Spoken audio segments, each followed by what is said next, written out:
I believe this will be the most impactful video that you watch today if you'll just lock in for a few minutes, because this right here changed my life. At some point in my walk with Jesus, I kept finding myself going back to specific sins. I wanted deliverance from God. I wanted deliverance going back to that porn addiction, going back to gossip, even going back to cycles of anxiety and depression and all these things. And I'm like, okay, God, if I can just quit sinning, I'd quit sinning for a little bit. And then after, a few months hit or whatever that looked like, when calamity hit, when hard times hit, I kept going back to it.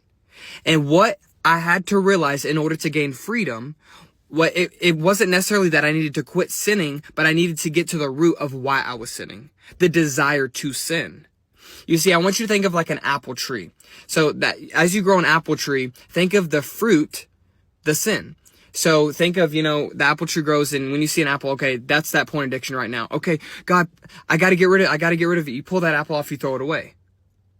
That apple might not be visible, and there might not be an apple there for a while, but because that plant is still rooted in the ground, the apple is always going to grow back. And that's exactly how sin is with our lives. A lot of times we try to get the fruit when we need to get to the root. And what I've realized is, in my walk, the reason I had things rooted in my heart of sin, part of it, trauma, growing up, believing lies and everything. But what it was lacking fear of the Lord. I didn't see God truly rightly for who he was. So therefore, I engaged in sin. So therefore, I walked in other ways, not abiding in him. And you say, we go to church, oh God, you are the Prince of Peace. You are the only thing that I need. God, you are my one thing. But I want you to realize that your actions are the fruit of what you really believe. You say, we can confess these things with our mouth, but if we are not walking it out, you don't actually believe it.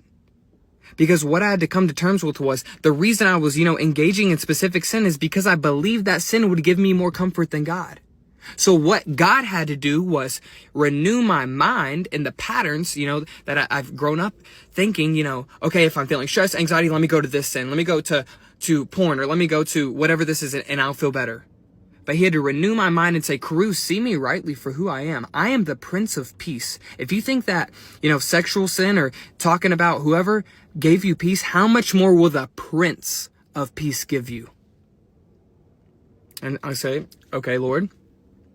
And as my mind started to shift on believing who God was, my actions started to change. My desires started to change, because I no longer went to those specific sins for the comfort, for the love, for the validation, because I believed the word of God.